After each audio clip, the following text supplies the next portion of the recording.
On va commencer par vous présenter, chacune et chacun. Je vous propose en peu de temps de vous présenter et de présenter évidemment aussi l'entreprise au sein de laquelle vous travaillez. Alors Anne-Laure Godin, marketing manager, travel industry, Disneyland Paris. L'activité de mon service est de former les agents de voyage sur notre destination pour qu'ils sachent bien la connaître et bien la revendre. Bonsoir à tous, Pauline Baudin, je suis la directrice de la communication B2B et B2C pour le groupe La Fourchette. La Fourchette, c'est plutôt bien connu pour réserver un restaurant côté utilisateur. On accompagne aujourd'hui 67 000 restaurateurs dans la digitalisation de leurs pratiques et c'est ce point-là qu'on va un peu plus détailler ensemble ce soir. Emmanuel Obadia, je m'occupe du marketing de l'offre expérience client chez Oracle, qui recouvre un assez large domaine sur lequel la marque, alors j'ai vu apparaître dans le classement Interbrand. Dans le classement, on est fiers, mais qui est surtout connu pour les bases de données et l'America's Cup. Et en fait, on fait aussi d'autres trucs qui sont le CRM, on fait du Sales Cloud, du Service Cloud, etc. Et peut-être ce qui est, parce que je suis content, on est en famille, on est entre marketeurs, et on fait aussi des choses très intéressantes, à la fois en Martech, mais aussi en AdTech. Ça, c'est moins connu. Et je serais ravi de vous en parler et de vous dire comment on fait pour connecter les deux, ce qui est le sujet du moment qui nous occupe beaucoup. Alors pour commencer cette table ronde, je vais vous proposer de nous indiquer en quoi, selon vous, dans votre expérience, dans votre quotidien de professionnel du marketing, vous considérez qu'en B2B, la marque, c'est aussi un asset clé, comme on peut considérer que c'est un asset clé dans l'univers du B2C. En quoi est-ce que la marque est une des composantes incontournables à gérer ? Qui veut commencer ? Pauline ? Oui, je vais commencer. Nous, pour La Fourchette en tout cas, on considère la marque comme un asset très fort puisqu'on est dans un univers en B2B, dans un univers concurrentiel aussi fort que l'univers concurrentiel B2C. Et c'est vrai qu'on a toujours, la marque, ça va incarner des valeurs, c'est un point de différenciation très fort. Si on a envie de travailler avec tel ou tel partenaire ou d'acheter plutôt de se tourner vers une marque ou une autre, c'est aussi sur la value propre qu'on va pouvoir apporter à nos utilisateurs. Et c'est vrai que c'est en ça que pour moi, la marque, c'est un levier très fort de la stratégie. Anne-Laure, pour peut-être le démontrer et l'illustrer, on va peut-être passer juste un tout petit film, un tout petit élément qui va permettre de porter ce que tu vas être amené à nous dire sur le sujet. Est-ce qu'on peut basculer ?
C'est vrai qu'on a l'avantage fort d'avoir une marque extrêmement forte. Disney est forcément mondialement connu, Disneyland Paris aussi. Donc on part d'une base B2C très forte.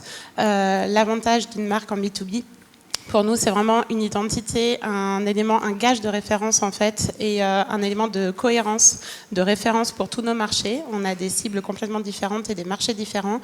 Et c'est vrai que c'est très très important pour nous que nos revendeurs, qui sont une part importante de notre business, très importante, identifient tout ce qu'on programme, tout ce qu'on prévoit pour eux, qui leur sont dédiés. Donc cette marque, on a mis la charte graphique qu'on vient de faire pour illustrer le propos, c'est-à-dire que vous voyez qu'il y a les codes B2C, mais on a vraiment une charte graphique dédiée au B2B. On garde les codes que tout le monde connaît.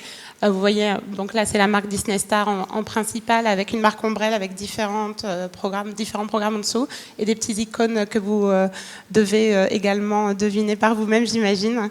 Voilà, donc c'est vrai que cette marque, elle est extrêmement importante pour nous en B2B, pour se distinguer du B2C tout en gardant les codes que tout le monde connaît.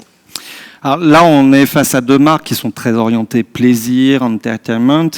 Et pour autant, quand on est une marque technologique, mais on peut associer à la technologie du plaisir. Quand on est une marque technologique, quand on est une marque très orientée service, utilité, en quoi la marque est là aussi un élément excessivement important pour contribuer au développement des solutions que vous mettez en œuvre? Je ne vais pas rajouter des poncifs sur ce qui a été dit. La marque, c'est un repère, c'est la façon de se dire je m'attends à avoir tel type d'expérience quand j'engage avec cette marque. Donc c'est essentiellement ça. Et puis ça permet de prendre des raccourcis pour se positionner avec ses attributs. Quelquefois, pour une marque comme Oracle, c'est un peu compliqué parce qu'on a plus de 4000 produits au catalogue. Donc on vend beaucoup de trucs. Donc c'est un peu compliqué. Mais ça raccourcit, ça permet d'engager au bon endroit. Alors, visiblement, il y a un élément qui est transversal. Quand on parle du B2B, c'est la complexité. La complexité des cibles, à travers la multiplicité des cibles, la complexité des produits, à travers une logique très très forte, généralement de customisation. C'est quoi les enjeux particuliers de gestion d'une marque en B2B ? Qu'est-ce que vous mettriez en avant comme particularité dans votre quotidien en matière de gestion de marque ? Côté Disney, en tout cas, en B2B, c'est très très varié. On doit tout le temps s'adapter, effectivement. On a une diversité de nos cibles B2B, c'est-à-dire qu'on est principalement sur les agents de voyage, mais on a aussi les tours opérateurs, on a les autocaristes, on a les comités d'entreprise, on a les revendeurs billetterie. Donc c'est assez large. On a une diversité des marchés en EMEA, donc on est sur 13 marchés différents, avec 7 langues différentes. Pareil, on doit s'adapter en termes de contenu, de support, de tout ce qu'on fait. Forcément, on doit tout adapter. On fait de la formation, on fait du marketing direct, évidemment, de la communication, les pages Facebook, compte Instagram, tout ça, la chaîne YouTube. Tout doit s'adapter. La marque s'exprime sur tous ces supports-là. Donc c'est un vrai défi au quotidien. On a des équipements et des comportements digitaux complètement différents d'un marché à l'autre. On a de la distribution directe, de la distribution indirecte selon les marchés.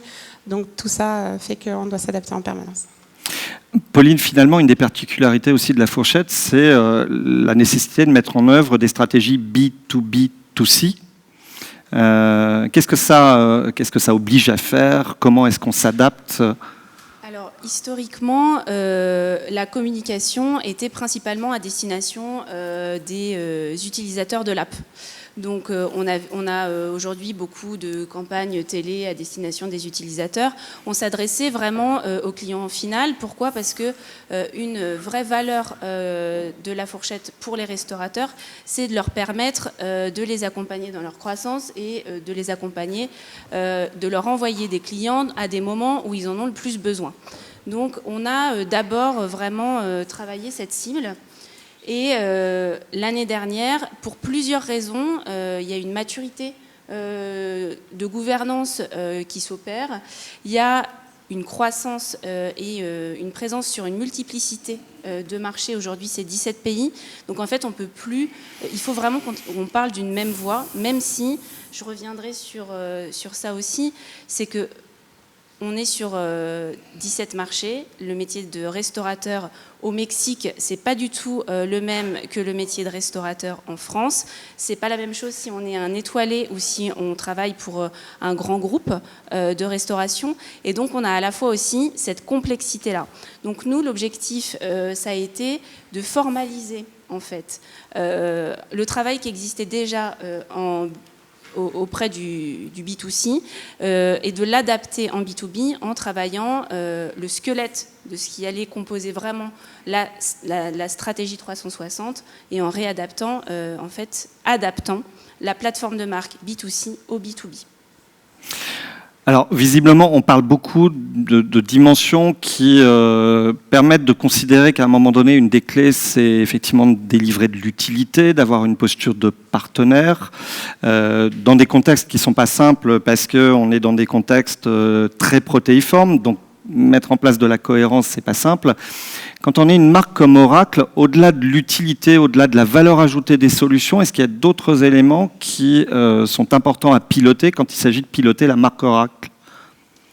Je pense que ce n'est pas spécifique à Oracle, justement. C'est l'intérêt de la discussion qu'on peut avoir ce soir. C'est que les marques B2B, comme les marques B2C, ces mondes-là se rapprochent à vitesse grand V, ont besoin de se révolutionner pour vraiment mettre le client au centre. On a tous, si vous ne l'avez pas déjà fait, c'est dans votre entreprise, ou si vous êtes en train de le faire, c'est vraiment mettre le client au centre. Alors, c'est un poncif, encore une fois, parce que combien de fois je rencontre des entreprises qui me disent « Ah oui, non, mais nous, on est customer-centric ». Alors, il faut aller un cran plus loin. Qu'est-ce que ça veut dire customer-centric ? C'est-à-dire, est-ce que vous personnalisez à l'échelle de millions d'individus les messages et la façon d'engager les interactions avec eux au moment où ils le veulent, à l'endroit où ils le veulent peut-être au marketing, oui. Non, mais je parle de toute la relation avec la marque, c'est-à-dire depuis la découverte de la marque, l'engagement avec la marque, la consommation de vos produits ou de vos services, et comment vous allez servir le client après. C'est tout au long de ça. Donc c'est une vraie révolution, pas seulement pour Oracle, je pourrais vous en parler, on traverse aussi ce truc. D'ailleurs, on a fait un exercice très intéressant de rebranding récemment. Je crois que c'était pas arrivé à la boîte depuis au moins 10 ans ou 15 ans, un truc comme ça. Donc le logo rouge là, qui flash, vous pouvez garder, c'est un collector parce qu'il a changé de couleur. Mais c'était pas juste pour changer de couleur, c'était pour dire on va faire un environnement plus chaleureux, plus empathique. On veut montrer avec le rebranding qu'en fait on est beaucoup plus autour, à l'écoute des clients. Et pour terminer, parce que j'ai beaucoup aimé ce que vous avez cité comme chose autour du produit. Et en fait, il faut faire disparaître le produit. Il faut qu'il devienne invisible. Et on s'en moque du produit. Vous savez le nombre de marques, il y a eu plus de 130 acquisitions sur les 13 dernières années chez Oracle. Les marques, ça peut être un handicap à cet endroit-là. Il faut faire disparaître le produit pour mettre le client au centre et dire, alors maintenant, comment on va parler son langage, comment on va interagir avec ce client sur le bon média, au bon moment, avec le bon format, etc. C'est tout l'enjeu de ce moment-là. Et avec un truc terrible, désolé, je finis là-dessus, c'est l'arrivée là on en a quelques-uns, non, ça s'est calmé un peu, mais des micro-moments. Quand vous sortez votre petit mobile, là, normalement il y a à peu près 25% des gens qui font ça pendant les trucs. C'est un micro-moment, sauf que le décideur, il prend une décision à ce moment-là. Je suis sûr que ça vous est arrivé au moins une fois. Vous êtes dans un magasin, vous voyez, là on bascule en B2C, mais vous allez vite comprendre. Vous voyez un article et vous dites c'est moins cher ou c'est plus cher sur Amazon ? Et vous prenez le portable et vous regardez, et quelquefois vous achetez le produit, alors vous êtes dans la boutique, cette prise de décision en tant que consommateur, en tant que décideur en entreprise, vous vivez la même chose. Donc le défi pour nous, marketeurs, c'est d'attraper le client au moment où le prospect, au moment où il vit un micro-moment comme ça, parce qu'il peut y avoir des décisions fatidiques qui sont prises, dont notamment une mauvaise expérience avec votre marque, et vous en avez un sur 3 qui fout le camp. Ce qui est assez étonnant, interpellant, c'est qu'on parle aujourd'hui énormément d'expérience client. Il faut quand même savoir que dans l'histoire, la première fois on a vu apparaître cette question de l'expérience client et dans laquelle on a parlé de l'économie de l'expérience, c'est pas il y a 6 mois, c'est pas il y a 1 an, c'est il y a 20 ans. C'est Harvard Business Review qui, il y a 20 ans, quasiment jour pour jour, sortait un dossier complet sur le basculement dans l'économie de l'expérience. Il faut croire que au-delà des mots, au-delà des discours, c'était pas encore très mûr. Il n'empêche qu'aujourd'hui, on parle énormément d'entreprises qui doivent être centrées sur le client et qui doivent relever le défi de l'expérience client qui se confond elle-même avec l'expérience de marque. Cette expérience client, s'il fallait la qualifier, c'est quoi l'expérience client ? Et en particulier, c'est quoi l'expérience client en B2B ? Lequel a envie de répondre en premier ? Il y a peut-être 2 ou 3 éléments qui peuvent illustrer la vision que Oracle a de cette expérience client. Je passe mes journées à parler de ça, donc je peux vous en parler un petit peu. En fait, voilà, ça c'est une bonne idée parce qu'on dit expérience client et on le qualifie. Je vous ai dit à peu près les 4 piliers. C'est comment les prospects découvrent votre marque, comment ils engagent avec votre marque, comment ils consomment vos biens et vos services, et comment vous les servez après. Donc ça, tout ce cycle-là, c'est le cycle de l'expérience client. Ce qui est très intéressant, regardez dans la courbe qui est en haut à gauche, on se dit, bah oui, mais non, oui, c'est bien, on va avoir plus de loyauté client, on va avoir un meilleur indice de satisfaction, mais ça donne quoi en résultat concret? Parce que vous allez faire des investissements, vous allez dépenser des calories là-dessus, et comment vous allez justifier à votre direction générale de faire des investissements? Quand vous regardez la courbe à droite, c'est 16 ans de cours de bourse, de comparaison de cours de bourse entre le S&P 500, qui est en gros l'indice américain des valeurs, les 500 premières valeurs, avec un indice qui a été, avec un groupe de valeurs qu'un investisseur a isolé, qui sont les champions de la satisfaction client aux États-Unis, dans plein d'industries. Et il en a fait un portefeuille. Et donc vous voyez, c'est un peu moribond là aux alentours de 2008 parce qu'ils se sont tous mangés la crise comme tout le monde. Mais après, il y a une grosse différence. Donc c'est pas du cosmétique, c'est pas juste on va retenir les clients, ça a vraiment un impact. Et comment vous faites ça à l'heure du mobile et de tout ce qui est les algorithmes que vous vivez vous tout le temps en tant que consommateur. Donc j'ai beaucoup aimé aussi le côté rapprochement entre B2B et B2C parce que c'est exactement ça. Vous sortez à l'extérieur, vous n'avez pas changé de comportement, vous êtes pareil. Donc les trois tendances qu'on voit, elles sont simples. La première, c'est que tous autant que nous sommes, nous voulons que les relations avec les marques, qu'elles soient en B2C, en B2B, elles soient complètement personnalisées.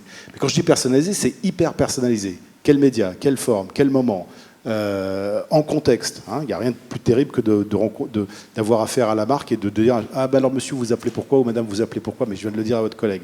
Catastrophe. Le deuxième, c'est que ça fait déjà un moment, que c'est le client qui est en charge de la relation. Ce n'est pas nos marques. Il faut l'admettre. Et en plus, ces clients innovent. C'est-à-dire vous, moi, on se sert des téléphones mobiles, des applications. Vous êtes surpris quand une marque n'a pas son application pour être en interaction avec vous. Et donc on réinvente. La prochaine révolution, c'est l'interface conversationnelle. Les chatbots, les petites enceintes connectées qu'on a à la maison à qui on raconte notre vie, c'est le prochain truc. Donc ça, c'est le deuxième élément. Donc pour couronner le tout, on est dans un monde où il y a l'arrivée des micro-moments. Et donc pour nous, les murs entre le B2B et le B2C s'écroulent. C'est très intéressant parce qu'on a trois marques qui viennent de l'univers B2C qui passent au B2B. Et ça s'écroule parce qu'en fait, le vrai combat, c'est pas B2B ou B2C, c'est B2Me. Vous devez mettre le client au centre et vous devez le faire en temps réel. Et d'ailleurs, quand on parle d'expérience client, on pourrait aussi parler d'expérience partenaire, on pourrait parler d'expérience revendeur. En fait, la diversité et d'expérience collaborateur, c'est aussi la diversité des cibles qui commandent en B2B d'organiser, de structurer, d'architecturer différemment, de façon certainement un peu plus complexe, l'ensemble des interactions que l'on peut être amené à proposer pour passer de la découverte à la phase d'achat. Nous, c'est vrai qu'on a redéfini cette plateforme de marque pour ensuite la décliner de manière très opérationnelle. Et l'expérience client, c'est vraiment au cœur de ça, puisqu'en fait, on a remis le restaurateur au cœur du dispositif, très clairement. Et les traductions concrètes, c'est effectivement lancer un questionnaire autour de la brand perception. Que pensent les restaurateurs partenaires et plutôt nos leads de ce qu'on peut leur apporter comme valeur. C'est décliner un nouveau site web où en fait on va travailler sur tout un funnel digital, ce qui n'était pas du tout au départ gagné, puisqu'on est sur une cible qui est quand même très difficile à digitaliser. Et en fait, pareil, encore une fois, je remets mon client ou mon partenaire au cœur du dispositif et je simplifie et je me mets à sa place et je fais en sorte que la marque, il a envie de s'associer à nous parce qu'en fait, on l'a compris, tout simplement. Anne-Laure, on parle beaucoup d'influence marketing dans les environnements du B2C et quand on se parlait de cette table ronde, mettait en évidence aussi finalement le fait que les revendeurs, les agences de voyage, c'est pas seulement des clients ou des intermédiaires, ce sont des ambassadeurs. Finalement, totalement. C'est aussi une des clés de l'expérience. Oui. C'est le premier point de contact pour nous entre le client final et la magie Disney. Donc c'est clé en fait. La famille a vu un spot télé par exemple et était en contact avec une publicité B2C. Il a été émerveillé par cette publicité parce qu'on a vraiment pour le coup une qualité créative chez nous incroyable. Et il arrive après en agence de voyage et le discours de l'agent de voyage va être clé pour justement convertir, pour faire de l'upsell, pour faire de l'upgrade. Il faut savoir que selon nos marchés, on a entre plus 10 et plus 30% sur le panier moyen versus le B2C. Donc c'est quand même assez énorme et c'est là qu'on va aller chercher plus de prestations, des add-ons supplémentaires au séjour. Donc il doit bien connaître les formules de restauration, bien connaître nos hôtels, etc. L'expérience client, enfin pour nous, pour nos agents, elle est essentielle, elle est capitale. Donc on lui fait vivre l'expérience, on le fait venir sur le resort. Là justement cette semaine on a fait notre plus gros événement où on a reçu 660 agents de voyage de l'EMEA, donc de plein de pays différents. 21 nationalités, 3 jours, 2 nuits sur le resort et on leur a fait vivre l'expérience la plus magique qui puisse être pour qu'eux la vivent et puissent la prescrire ensuite. Donc on est vraiment entre B2B et B2C, je rejoins complètement ce qui a été dit. Il n'y a même plus de frontières en fait, il agit vraiment comme un B2C, on va le voir ensuite. Et alors quand on parle d'expérience client, très vite on parle de parcours client. Et ce défi de la maîtrise du parcours client, c'est en train de devenir le Graal du professionnel du marketing. Alors la maîtrise, on ne peut pas dire la maîtrise justement parce qu'il faut être à l'endroit où le client nous attend le prochain coup, la prochaine interaction. Ouais. Donc c'est la grosse difficulté. Et donc très souvent on nous pose la question, bah, alors vous voyez le truc comment ? Bah, le truc comment ? Si je résume, hein, c'est on veut personnaliser les engagements, les conversations. En fait, vous établissez et vous maintenez des conversations avec des prospects et des clients. Comment vous les personnalisez à l'échelle de milliers ou de millions d'individus en gardant toujours le contexte, d'accord ? Le cœur de la problématique de notre point de vue, et on l'a traversé, ce que vous voyez derrière moi, c'est ce que Oracle a fait pour commencer à rentrer là-dedans. On n'a pas fini le boulot, hein, il y a encore des choses à faire, mais au moins au marketing. Première chose, c'est les données. Et en fait, la clé, c'est d'abord la donnée. Alors quand on dit la donnée, désolé d'insister un petit peu, c'est qu'on met beaucoup de choses derrière les données. Quand vous voulez vraiment comprendre à qui vous avez affaire, vous devez combiner au moins 2 types de données, qui est la donnée qu'on appelle first party, c'est-à-dire celle que vous avez dans l'entreprise, mais dans toute l'entreprise, sur toutes les informations que vous pouvez avoir sur vos clients. Donc à travers tous ces silos, vente, marketing, commerce, etc. Commerce physique ou digital ou combiné des deux, on s'en fout. Et service client, d'accord ? First party. Second party, c'est les partenariats. Et third party, c'est tout ce qu'on peut récupérer comme comportemental venant de l'extérieur. Et aujourd'hui, on peut faire des choses extraordinaires. On a une profusion d'informations. Je ne sais pas quoi en faire avec. Quand vous branchez ces 2 trucs-là ensemble, pour ceux qui savent ce que c'est un DMP, qui sait ce que c'est qu'un DMP ? Ouais. C'est la plateforme qui sont utilisées par les publicitaires pour pouvoir dépenser votre budget. Et un CDP, c'est Client Data Platform. Le premier, c'est Data Management Platform et l'autre, c'est Client Data Platform. Quand vous branchez ces 2 trucs-là, vous branchez du comportemental à de la donnée structurée que vous avez dans vos boîtes à propos de vos clients et de vos prospects. Et là, vous pouvez comprendre qu'est-ce qui se passe. Donc c'est exactement le chemin qu'on a suivi. On a commencé par casser les silos de données chez Oracle, et vous voyez les chiffres, vous pouvez les lire, 40 milliards de dollars, j'aime pas ce chiffre, 40 000 commerciaux pour juste 1500 marketeurs, je trouve qu'on n'est pas assez nombreux en marketeurs, mais ça c'est un autre problème. Et vous voyez le nombre de produits, le nombre de pays, etc., c'est très complexe, d'accord ? Donc on a d'abord cassé les silos des données à l'intérieur. On a fait le ménage pour avoir le first party data. Ensuite on l'a amené le comportemental. On a fait beaucoup de choses avec LinkedIn, je serais ravi de vous en parler plus longuement si ça vous intéresse. Et ensuite on a ajouté le prédictif, l'intelligence artificielle et le prédictif pour se focaliser sur ceux qui ont une meilleure chance de convertir. Et notre ambition, c'est que ce soit toujours actif, ce truc-là, et qu'on ait pété tous les silos. Donc c'est là où on est. Je finis en une phrase. Pour moi, la différence essentielle qu'il y a en B2B par rapport au B2C dans la façon de faire du marketing, parce qu'on a vu que ça se rejoint et que ça ne change pas, c'est que la personnalisation repose sur la fonction à l'intérieur de l'entreprise et la participation au cercle de décision d'achat, qui va de 6 à 10 ou de 7 à 17 selon les analystes. Donc vous avez en fait un besoin, pour moi, le B2B marketing va se devenir du account-based marketing de A à Z, sous la forme one-to-one, one-to-few, one-to-many. Et c'est tout. Donc c'est de mon point de vue en tant que praticien, c'est ça, et ça aussi je peux vous raconter l'histoire, parce qu'on l'a fait. Enfin, on est en train de le faire, on n'a pas fini. Hein. Dans la continuité de ce que vous venez de dire, Emmanuel, si vous aviez une bonne idée, une bonne pratique, quelque chose que vous auriez envie de privilégier quand il s'agit de relever les défis de la gestion de marque et de la gestion de l'expérience client B2B, ce serait quoi ?